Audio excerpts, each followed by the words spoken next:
Burada özünü Harici İşler Naziri adlandırmış bir separatçı o vaxt belə kinaya ilə deyirdi ki, Azərbaycan bayrağını Xankəndidə qaldırmaq istəyirsə, səfirlik açsın bizim ölkəmizdə. İndi onun da çayı orada təcridxanada verilir. Bizim bayrağımız da bax, oradadır. Və bu dərs olmalıdır onlara.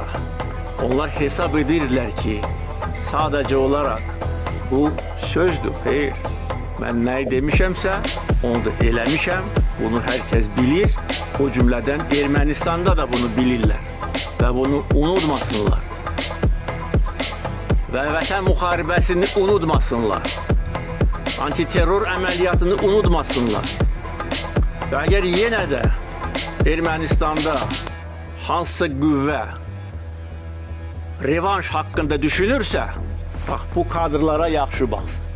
Qarabağ bizimdir, Qarabağ Azərbaycandır.